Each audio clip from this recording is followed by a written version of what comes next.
can you boost the chances of charter change, sir? Ma'am, hello. Ay, yes, sir. Hello po. Maraming salamat sa ating mga Senate Senate media, pare. Oo, nakasuporta sa atin. Alam niyo po, napakahalaga po ng suporta ng PDP Laban at ng aking masasabing idol. Alam niyo po, yung usapin po kasi ng charter change, laging katulad po ng sinabi ni Congressman Gomez, laging hindi sabay. Tumatakbo yung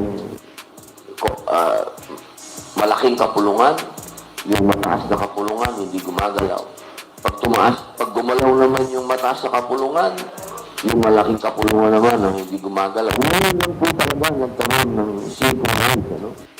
Kaya lang, siyempre, hindi po may iwasan, ano? Katulad po ng sinabi din po ng ating kasama na handang magbigay daan ang Kongreso kung ang nais ng Senado ay Constitutional Assembly, ay handa po sila na sumabay doon sa alon na yun. Siguro yun po ang dapat namin hakbang noon. Kausapin po ng ating, alam mo, wala naman akong ang mga kasama kong senador, alam ko naman, batid ko sa aking puso.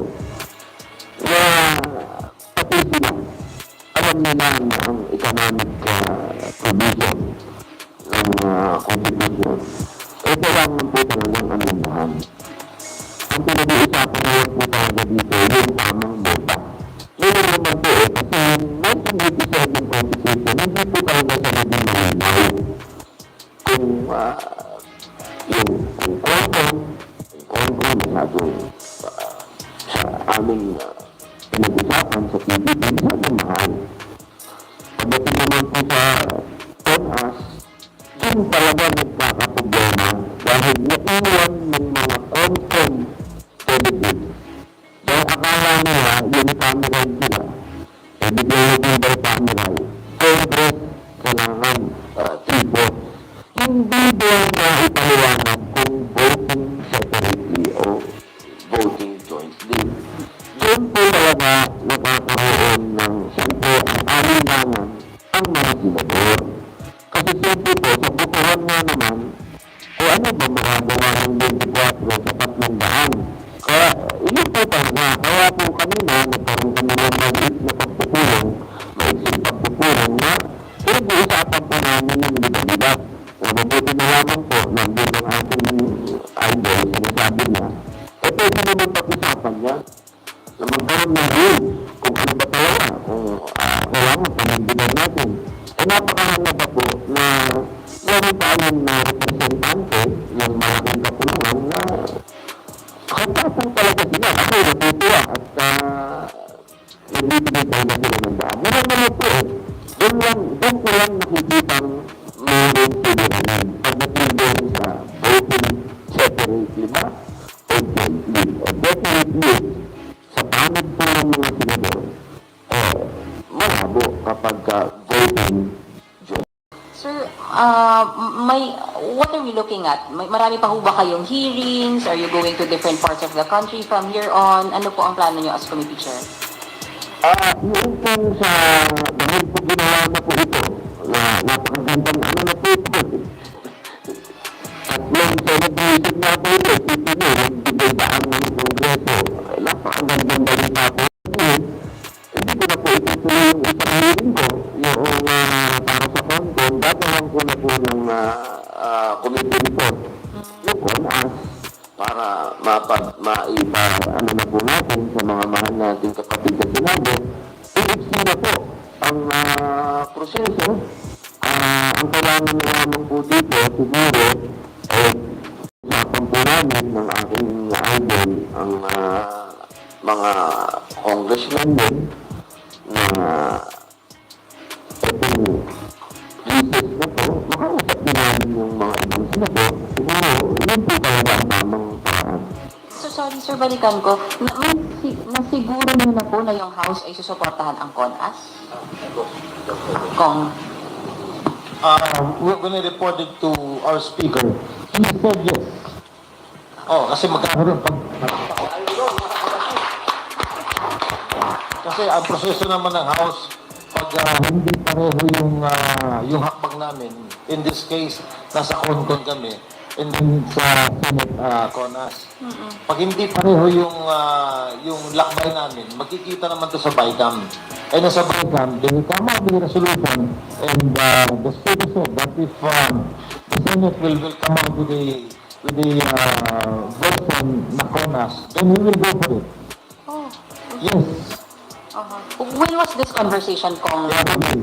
The other day. The other day, because during the party leaders meeting sa office ni Speaker. And isa sa mga siguro ang worry ng Senator when I watched Senator Davis parang dati na sabi niya, 24 lang sila sa mga senador, 300 plus ang mga congressman, pagdating ng joint voting na talaga mawala ko down sila. That's why, during our public consultations, isa sa mga recommendations,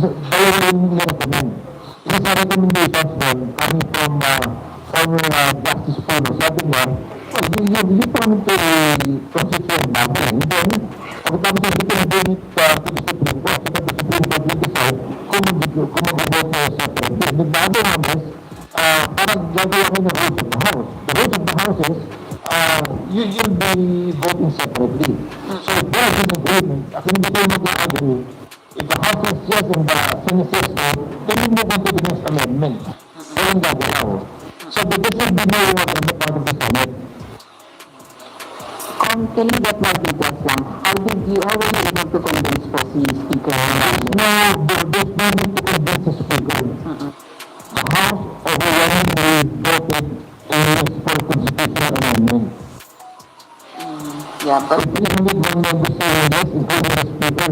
There's no need to convince him because he knows that this should be the way to go in this National Congress. But how were you able to convince him from being solid na con yung House, then open na siya now to CONAS? It was delivered, they did it well, it was heard well, and then maraming public consultations in the different parts of the country. And every move na ginagawa kami sa House, we always make a report. Remember, I'm not a member of the Committee on Amendments. I'm one of the congressmen who filed a bill for a constitutional amendment.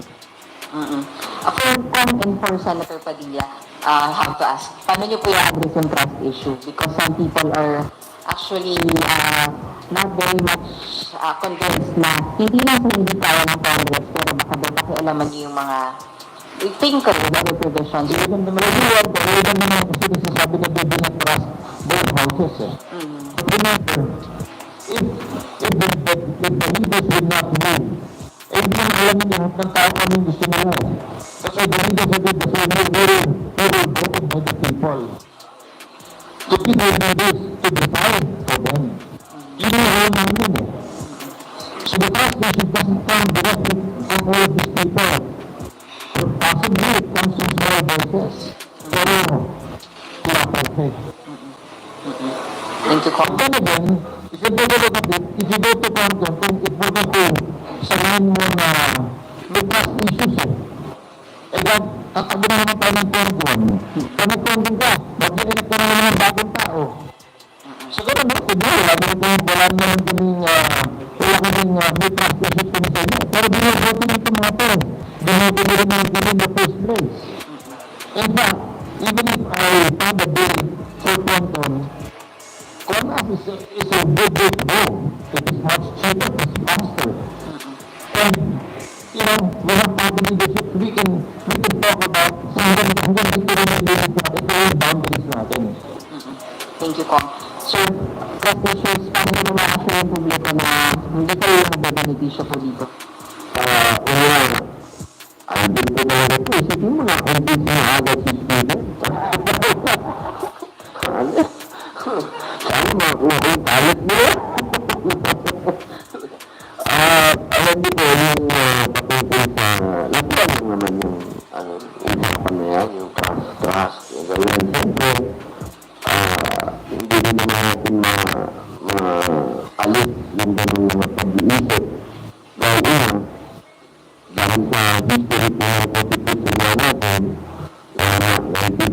unicameral, nagkaroon sila ng amendment, 1940 yata, naging bicameral, 1973 Constitution, naging unicameral, 1987 Constitution, naging bicameral. So, laging nandun yung, baka naman biglang malingat lang ako, unicameral naman tayo.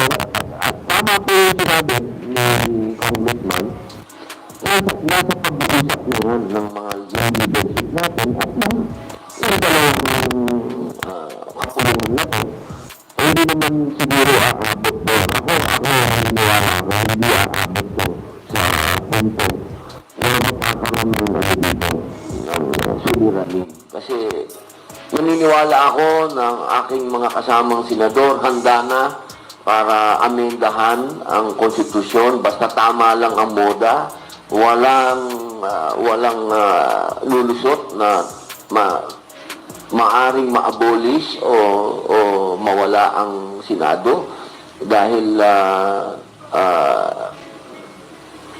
sa explanasyon ng ating idolo na kung kon pwedeng mangyari yun. Kasi wala na kaming control doon. Medyo disgrasya tayo doon kasi hindi na namin, pag kon kasi ma'am, sariling body yun eh. Pero pag con-as, nasa control natin yun ma'am. Control natin. Ngayon, para naman sa taong bayan, yung tiwala, mga mahal kong kababayan, dito po sa mundong iniikutan natin, lalong-lalo na sa bayan natin, pinagkatiwalaan nyo na po yung 1987 Constitution ng 37 years.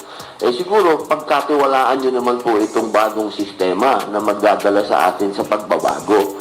Hindi naman po pwedeng na, dahil na ngayon meron tayong pangamba, ayaw nyo lang sakyan itong bagong sasakyan. Gusto nyo, dito pa rin tayo sa lumang sasakyan, nakakarag-karag, na ino-overtake na tayo lahat ng mga bagong sasakyan, pati communist na sasakyan, inabutan na tayo, iniwan na tayo. Pero dahil dito, okay tayo sa 1987 Constitution, iniwan na tayo ng mga kapitbahay natin. Magtiwala naman tayo dito sa bagong kotse na gusto namin sakyan natin lahat.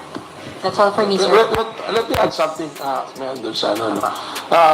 We're forgetting something very important. Sa lahat naman ng gagawin, whether it's CONAS or CONCOM, it will be submitted to the Filipino people at the end of the day. So, that would be very important. To address those plus issues, whether it's coming from any group, PDP will be going around to educate the people how they find it kailangan palitan. And sabi nga, PDP laban, the major issue that we want to change is yung economic conditions din talaga. Because it was very clear to us dahil hindi naman dito sa Robby na problema natin sa bansa. Let me cite a specific example. The reason why we do not attract foreign direct investment is because of the restriction dun sa ating constitution sa economic conditions. So now, whether it's CONAS or CONCOM, I think kung sino man yung may pagbibigay pag-aaman, maybe we should stop doing that kasi hindi nakakatulog din sa hangarin natin. Because at the end of the day, I advise these two gentlemen, hinahangaan ko lang to, puro ko maradaling sa babae, kung babae, hindi binibigay. Pero sabi ko sa nila ng Tuesday, boss, babae pa rin tayo yung pinaglalaban nyo dito. Kaya lang, ilang dayo na yung pinaglalaban nyo. And these two gentlemen, nakita nyo yung tapang nila sa pelikula, yung para sa taong bayan, mas matapang pa. So, kami naman sa PDP, may dual to support them. Sabi nga, benefit to be submitted to the Filipino people. But the issue is not PDP laban, it's not Senator Robin Padilla, it's not even the Congress, although I admire the leadership of Speaker Marco Romualdez for being courageous enough to pass the House bill for charter change. And I think ito may pinakamalami na natin and convince every member of the House to sign that House bill. And kami naman sa PDP laban, we do a role kasi sabi ko nga, it's not for anybody, not for PDP, not for Senator. This is for the 110 million Filipino people that should benefit. And it's a call of PDP laban to everybody. This is the time to show your real patriotism by doing so and obliging ourselves to move for constitutional amendments. So, yun lang yung position namin dito. Thank you. Attorney Matibag, idagdag ko lang no. Nung report ko sa House Leader namin, yun na pag-usapan namin sa PDP, na ang pag-uusapan lang ho natin sa Constitutional Amendment, tatlo lang ho. Tatlo lang. Number one, CONAS, Constituent Assembly, pumayag si Speaker. Okay? Pangalawa, economic provisions lang yung pag-uusapan natin. Pumayag si Speaker. Pangatlo, voting separately. Pumayag si Speaker. Yun yung stand ng House. So we agree on all the conditions that the Senate wants with regards to constitutional amendment. Now, with regards to trust issues, bakit naman hindi yung pagkakatiwalaan yung mga nakaupo ng mga senador at mga congressman ngayon? Every year, pinagkakatiwalaan nyo kami. Pag ginagawa natin, isa sa pinakamalaking batas na ginagawa natin every year, which is the budget law. And you trust all these people, the Senate and Congress, with trillions of pesos. Kasi hindi nyo pagkakatiwalaan, aamyendahan natin yung batas para yung Constitution, para sa kabubuti ng bansa natin. It doesn't connect. Thank you, Kong. Last on my Sir, last on my part, I'll give way to other reporters po. Sen Padilla, how does this boost your morale or your confidence na baka lumusot na po talaga yung charter change, knowing that you have the backing of PDP and the House is also open na to CONAS? Yes, ma'am. Yun po sana, exacto po kung paano niyo po sinabi. Kasi napakalaking bagay po na nagbigay daan ang ating malaking kapungan. Katulad po ng sinabi niya, CONAS na sila, voting separately, at economic provision. Ang hinaw po na, marami po ako siguro hinihiling pa na hindi po ang PDP laban na 100% na nakasuporta sila sa unang araw pa ng Ramadan. Talagang, ano ba, hindi ko nararamdaman na uulan ako at nagugutom ako. Alright, so it's time for me, sir. Thank you so much. Thank you, Mayor. Thank you.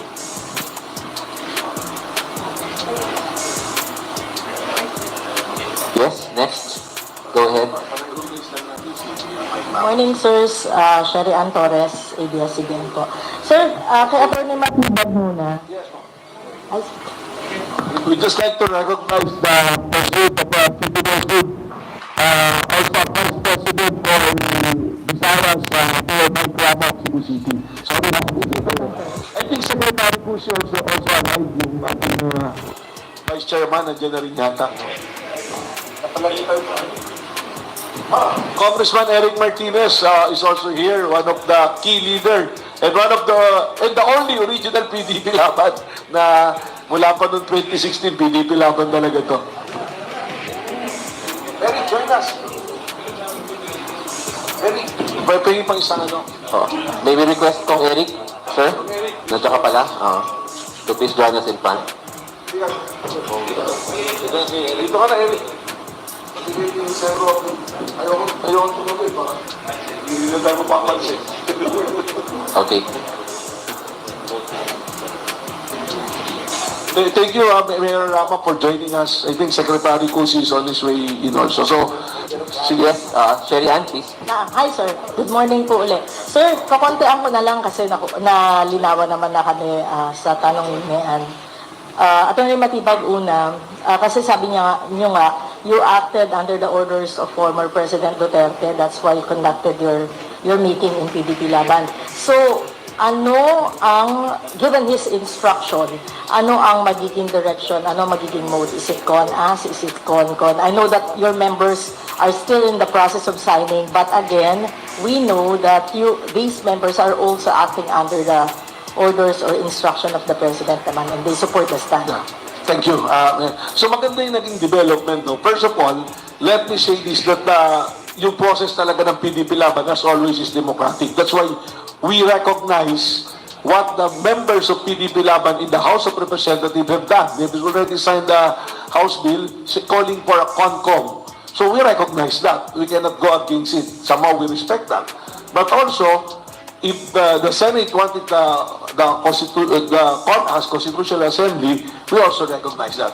At the end of the day, we will reconcile everything, and ang ending is a charter change. Now, we should be very patient with the people.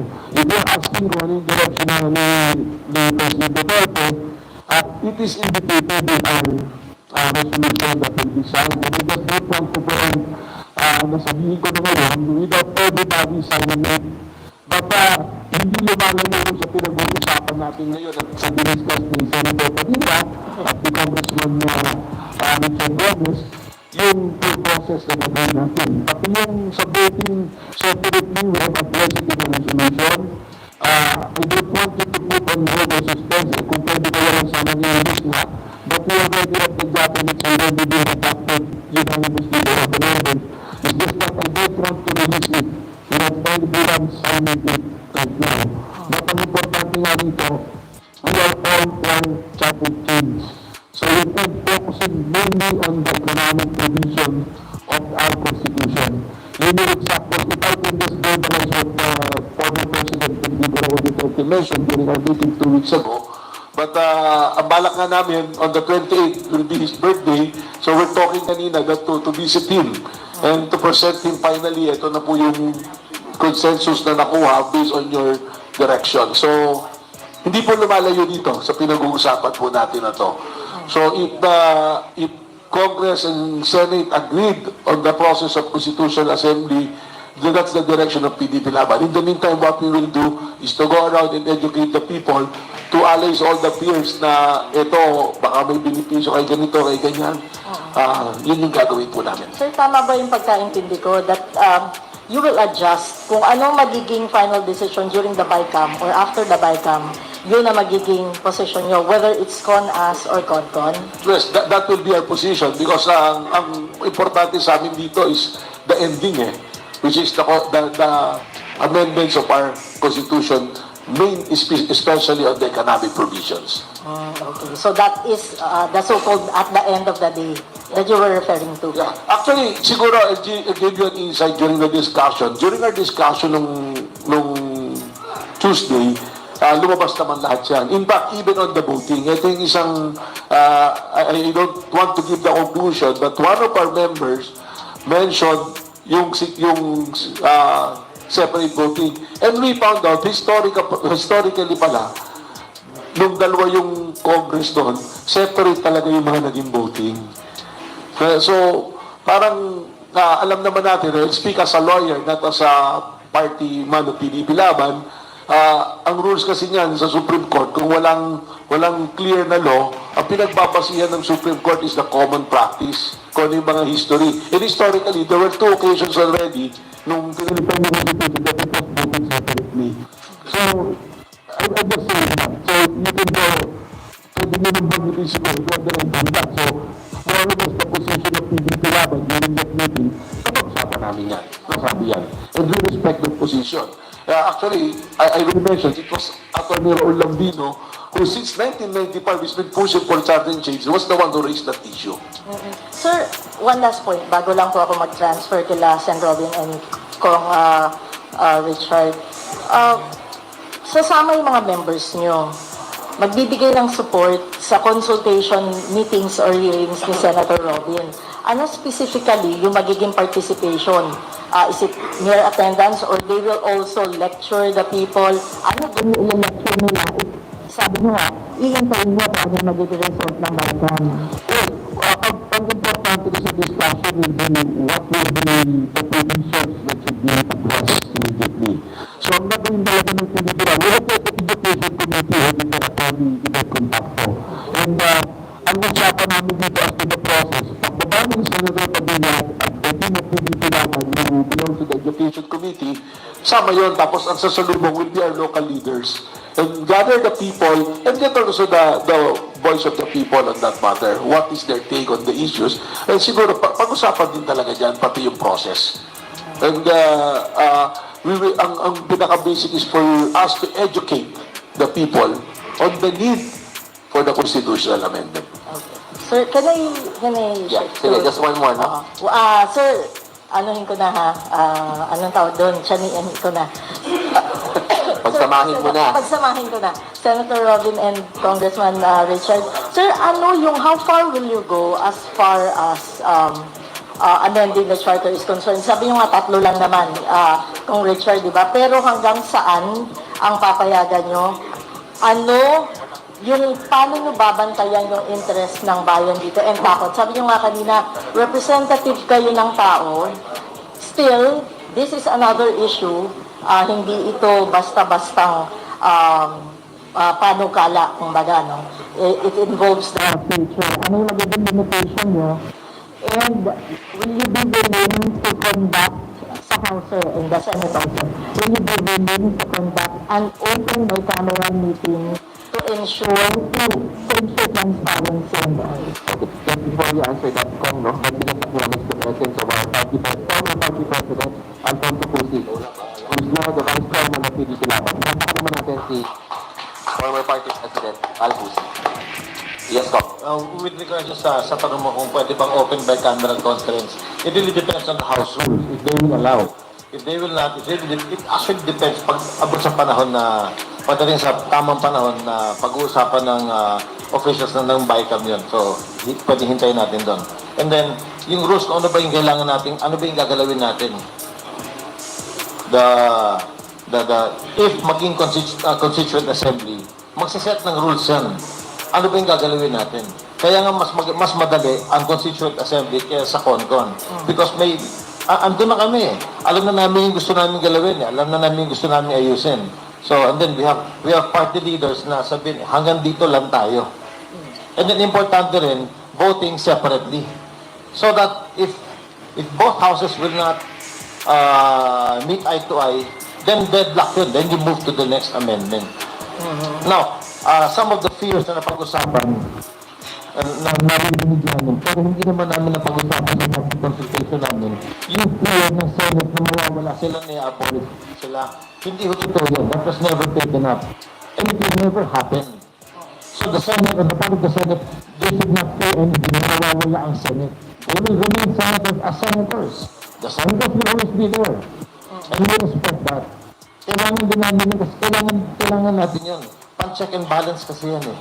Pero sir, yung fear of political provisions to be injected. Kasi sinabi yun ni Congressman Rufus eh. Diba? Yung mahirap kasi pag CONCON. Pag CONCON, sabihin nila, kami nga yung binoto para dito sa commission ito. Ang sabi na ito, ito kami pakikialaman. So, ang laki ng difference ng CONCON at sa kaming CONAS. So sa CONAS, walang mangyayari. Sa CONAS, because we have party leadership, pwede kami i-agree. Ito lang direction natin. Ito yung direction natin. The House, this direction, the House is the direction of the Senate. Okay. Sen. Robin, last word. Napakaliwanag nung pagpapaliwanag ng ating idol. Sa totoo lang po, ako'y nalilitayahan at usapan natin. Yun po yung maganda po na pagdating po talaga sa Constitutional Assembly. Malinaw yung magiging usapan. At lalo na po siguro kapag sa kasaysayan po ng mga itinaw kasi na malaki na po naman, nabitin naman silang unless otherwise provided by law. Kapag kami, katulad po ng guest natin kahapon, yung ating pong nalalakad na kasaysayan, kasi yung Ponce Enrile, ang ganda po ng sinabi namin, po, ang sabi niya, kung unless otherwise provided by law lang yan, matatapos na yan ng isang linggo. Sabi mo, ganun kadali. So, ma'am, kung tutundin na natin yung advice ng nakatatanda sa atin sa lahat ng usapin, ganun lang po kadali ang mangyayari. You said, sorry ano ko lang kayo, Sen. Robin. Sir, ano ang pwede nyo i-assure sa publiko na hindi nyo papayagan, kagaya na sinabi ni Kong Goma kanina, na walang mangyayari na insertion ng political provisions pag nag-CONAS man sa dulo? Naku, una-una po, saksi namin kayong dalawa. Kami pong dalawa ng aking idol, kasama po ang ating mga mampapatas, ang ating pong lokal na namamahala, ang ating Secretary General, ang aking professor.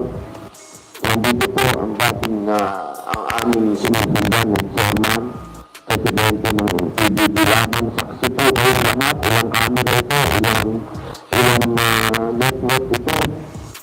Ito na po siguro ang hindi po kami papayag na magkakaroon ng insertion ng political structure. Dahil hindi naman po ito yung tamang oras.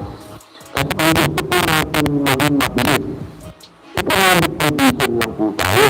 Katulad natin ni Sekretary, sabi ni Sekretary ng Ponce, hindi, kaya nang tapusin ng 1 linggo.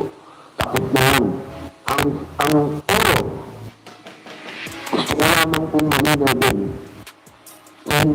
na kung ako po ay mananatili pa rin na committee chairman ng amendments o na revision ng Constitution, hindi po ako itigil magsulong din. Pagkatapos po ito, kasi kailangan din po talagang baguhin ng political structure. Lamang-laro na po talaga sa termino ng local leaders. Sa totoo lang po, ma'am, sa loob po ng maraming taon, ang tatay ko naging governor, ang tatay ko naging vice governor, mismo sa bibig niya, sinasabi niya, ang iksi ng 3 taon. Hindi sapat. Kasi yung unang taon, recover ka pa lang dahil din sa eleksyon. Yung baro 1 taon ka lang nagsisilbi, anak, sabi niya, kasi yung susunod na taon, ang pinag-uusapan niya, kampanya na. Yun ang sinabi ng tatay ko. Sabi niya, ito po, galing sa tatay ko na isang assemblyman po ng Batasang Pambansa. Siya po talaga ang nagsabi na, alam mo, dapat ang local official, mga 4 hanggang 5 taon yan. Kung gusto mong makakita talaga ng magandang resulta. Yun naman. Pero hindi ko isasabay ito dito, mama. Nililinaw ko lang. Bilang chairman, sa ngayon, ng constitutional amendments and revision, isusulong ko to, pero hindi siya kasabay. Ito, economic provision lang to. Sa susunod, yun naman. Pero ako, sinasabi ko na, saksi kayo po lahat dito, hindi ako titigil hanggat hindi natin naayos ang political structure ng bansa. Susunod yan, gusto ko naman, decriminalization ng mga senador. Yun po ang susunod. Yun lang po. Thank you po. Salamat. Salamat po. Thank you, Sir Yan. Other questions from our media friends? O naubos na? Ang galing ng mga nagtanong, yung dalawang yun eh. Yes, thank you.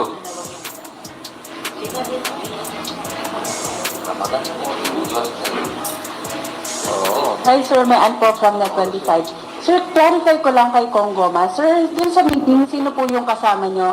Na-inform din po ba si Kong Rufus Rodriguez? Yes. Nireport ko mismo kay Kong Rufus and he totally agree na sabay kami na lang makikita. Alam niya lahat ng pangyayari as chairman of the Committee on Amendments and Revisions. No. So, si Kong Rufus, nandun kami sa plenary, in-explain sa kanya, sinabi ko sa kanya lahat at parang din na sinabi ko kay speaker. And sabi niya, perfect. Good. What is important that the amendments should move. Kaya nga, at this point, kailangan talaga natin kausapin yung mga kaibigan natin sa Senate na wala silang dapat katakutan. Ito ay para sa ikababuti ng ating ilang bayan. This will be for the good of our 110 million Filipino people. Sandro mo, before po hindi na po iimbitahan yung mga kinatawan ng House, itutuloy nyo na po yung pagawa ng committee report. Opo ma'am, paisiin na po natin, mag-save na rin po tayo ng kuryente at ng panahon. Kasi, napakagandang ano lang po ma'am, sa akin po, ito na yung, isa-celebrate ko na namin ito, pagdating ng alas 6 ng hapon, double celebration to, kasi, ano po eh, monumenta ito. Oo, napakaganda po yung naganap na to. Kasi, inisip. Isipin mo, mag-recess na kami, ito ang balita. Ang sarap gawa ng ano nito, ang sarap gawa ng committee report. Thank you. Opportunity for one last question from our media friends. One last. Kung wala na po, kung wala na, okay, we'd like to thank all of the members of the media for coming to this press conference. At the end of this press conference, I request all the PDP Lacan officials and members, in particular, of course, former Party President Arthur Singh. Please join us.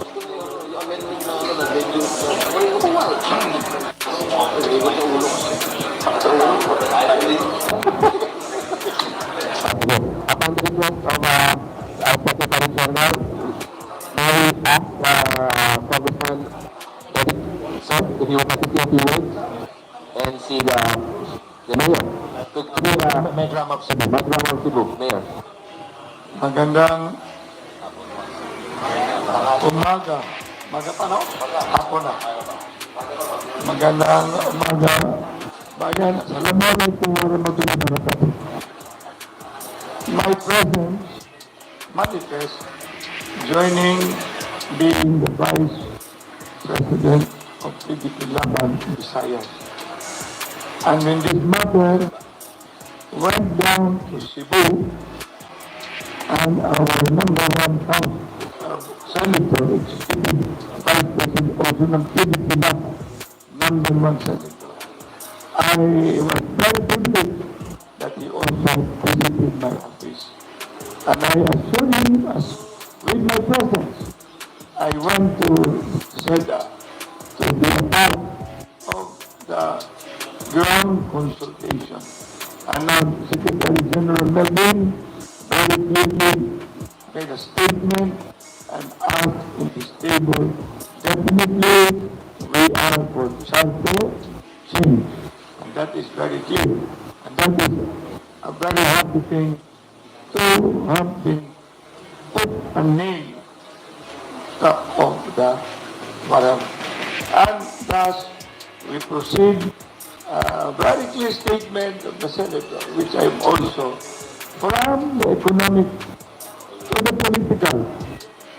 He may be a son of his father, but I am a grandson of my grandfather.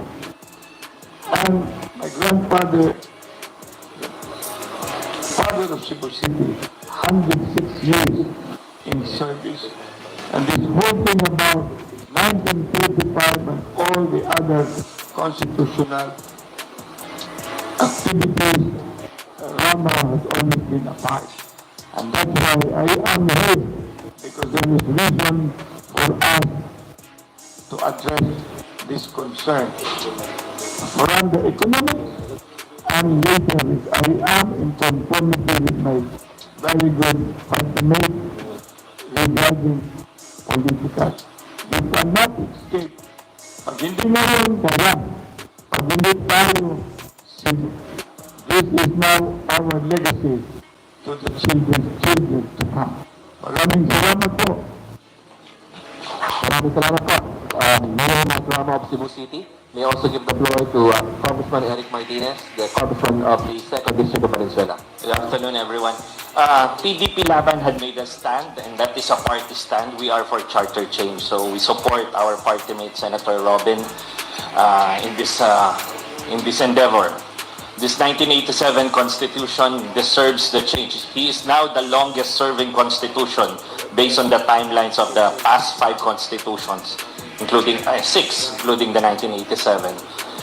If we're gonna think, mas gumanda ba ang buhay ng mamamayang Pilipino from 1987 to 2023, I think this Constitution must stay.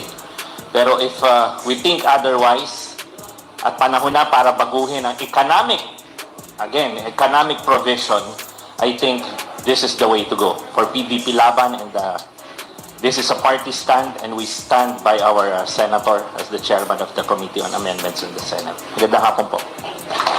Thank you, Congressman Martinez. May I now give the floor to the Chairman of the Senate Committee on Constitutional Amendments, Senator Robin Padilla. A'udhu billahi minasyaitanir rajim. Bismillahirrahmanirrahim. Alhamdulillah rabbil alamin. Bismillahi wa salatu wa salamu ala rasulillahi. Boss, upo lang po kayo. Hindi po prayer do. Opo, salamat po. Opo. Pagbati po ng awa at gantimpala ng Panginoong nag-iisa sa inyong lahat. Isa pong araw ito ng kaligayahan para sa akin, hindi lamang po sa usapin ng politika, kung hindi sa usapin ng inyong kapatid na kamusliman, ngayon po ang unang araw ng aming Ramadan. At ito po ay piyesta sa amin. Kaya napaka-symbolical na sa araw na to na nandito ang PDP laban at nandito ang idol ko. Nakasama ko dito sa lamesa. Sama-sama. Isipin nyo, 3. Ramadan, unang araw, PDP laban. Richard Gomez, kari ko. Ayos! Wala na po akong hihingin pa sa araw na ito, sabagkat itong very symbolical, mga kapatid. Kasi alam nyo, pag pinag-usapan natin ang konstitusyon, ang unang-unang gumawa ng konstitusyon dito sa Inang-Bayang Pilipinas ay si Andres Bonifacio. At kasama niya dyan si Macario Sakay. Yan ay isang bagay na kailangan natin itanim sa ating puso't isipan. Bago po nagkaroon ng malolos republic at malolos constitution, nagkaroon muna ng haring katagalugan na konstitusyon. At pag yan po binisitan ninyo, makikita po nyo yan, federal ang iniisip ng ating mga unang revolusyonaryo. At hindi po ito ibig sabihin na bago sa atin ang federalismo. Una pa lang, yung ating mga bayani, una pa lang, alam na nila na dapat ang Pilipinas, ang Las Islas Pilipinas, ay ipinagkakatiwala natin doon sa mga lokal na namumuno. Katunayan, 1897, ang Visayas,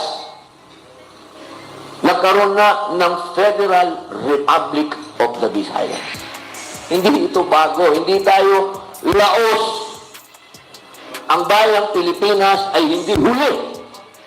Tayo laging nauuna. At ano ang dahilan? Bakit tayo huli ngayon? Dahil tayo'y nakakulong sa 1987 Constitution. Ikinulong na natin ang sarili natin sa konstitusyon na ginawa natin parang isang Biblia.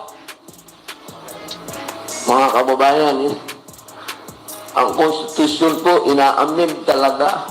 Yan po sa lahat ng bansa na pupuntahan po ninyo, wala pong konstitusyon na hindi in-amend.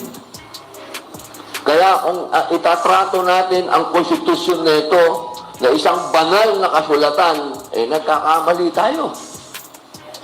Nagkakamali tayo, mga kababayan. 1987, 2023, tanga na lang ang magsasabi na hindi nagbago ang takbo ng mundo. AI na nga, artificial intelligence na, internet na. Kaya sana, itong bagay na ito, hindi dapat pinag-aawayan ng mga mambabatas.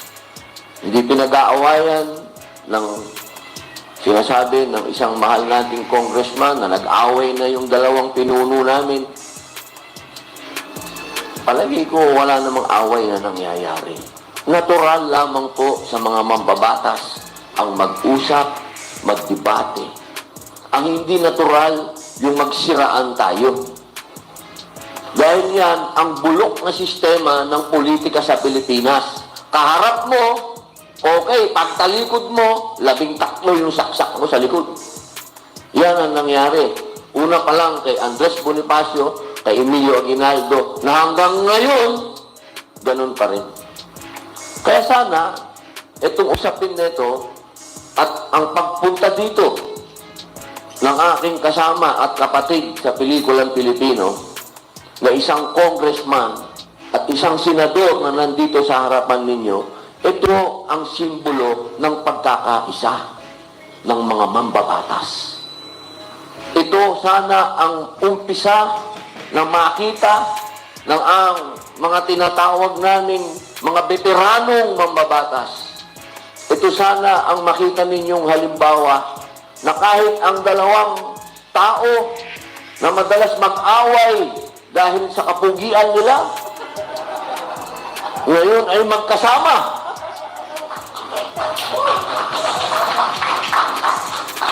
Hindi naman po kaila sa inyo yan.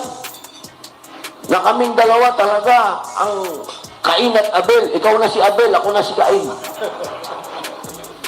Kaming dalawa yan. Pero ngayon, nandito kami, magkasama kami, hindi para sa pelikulang Pilipino, kundi para sa taong bayan. Para ipakita sa ating mga mambabatas na hindi na to issue ng Senado o Congress. Ito po ay issue ng pag-unlad. Totoong pagbabago. Sana, ako, mga mahal kong kababayan, kami ni Richard, tandaan po ninyo, hindi namin kailangan ito, sa totoo lang. Lahat ng sarap sa buhay, lahat ng sarap, sabihin nyo niya yung anong sarap yan. Naranasan na namin, karangyaan, kasikatan, kaya yung mga nagsasabi sa amin, na gusto lang nyo sumikat. Ano? Matagal na kaming sikat. Hindi namin kailangan itong kasikatan itong sinasabi ninyo. Itong ginagawa namin para sa bayan. Yun lamang po. Maraming salamat. Mabuhay ang PBB. Maraming salamat, Senator Robin Padilla. Now let's give the floor to the representative of the House PDP Laban contingent today, Congressman Richard Gomez. Thank you very much. Magandang umaga po sa inyo lahat. Pagbati po at paggalang sa mga kasama natin dito, kay Senator Padilla, sa section namin sa PDP, kay Attorney Melvin o kay Attorney Malaya. Sa inyo lahat, magandang umaga po. Ito mong press ko na to ay sa PDP Laban. Ang pag-uusapan po natin dito, yung ginawa po namin na move sa House and sa Senate. Sa pagkarami-raming taon, ngayon lang po natin nakita na yung both houses ay gumagalaw para amendahan itong konstitusyon na ito. On the part of the House, out of more than 300 representatives, 301 ang pumirma para amendahan ang konstitusyon through constitutional convention. Yan po yung naging posisyon ng House. Ito po, pagkatapos ng pagkikita namin sa PDP Laban, inireport ko rin to sa Speaker of the House. In front of all the leadership of the different parties in the House, sinabi ko sa kanila na sumasangayon ang Senado, pero ang posisyon nila ay Constituent Assembly. Natuwa si Speaker Romualdez na gumagalaw ang Senado. And we are very happy about it. Because pagdating po niyan, kami po nasabit na namin, nasa Senate na ho. So pag matapos ang Senado, sa version nila, magbabaycam yan. At pagdating sa BICAM, kung ano yung resolution nila, kung sinabi magkokonas, the House will fully move into a Constituent Assembly. Yan po ang posisyon. Ang importante, ngayon po natin nakita, on both houses, tumatakbo para amyendahan itong konstitusyon natin. At napapanahon na, kailangan na talaga. Although, may napanood ako sa TV na sabi nila, marami naman kaming ginawang batas. Meron silang may Foreign Investment Act, Retail Act. Pero, let me tell you, you cannot overturn the Constitution by passing bills. Hindi po pwede yan. Kailangan po talaga amyendahan ng both houses yan. Hindi pwede na batas lang. Kasi kung pwedeng batas lang, lahat po kami gagawa ng batas para mapalitan yung Constitution, but it doesn't work that way. Both houses will have to move. So yun lang. Thank you so much.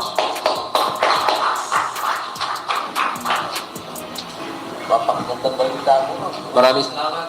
To end the press conference, may I request the party officials, party members to please join our panel for a brief, for a photo opportunity. Sir? Sir, paupoy ko dito. Sir, dito ka po. Sir, dito ka na po.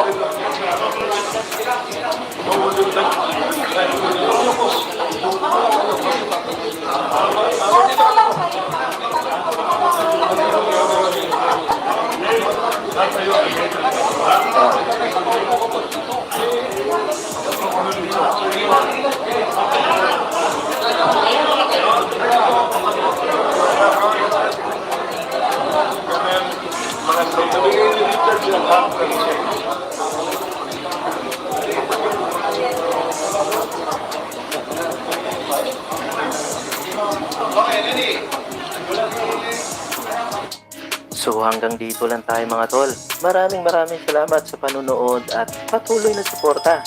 God bless you sa inyo lahat. Hanggang sa muli. Paalam.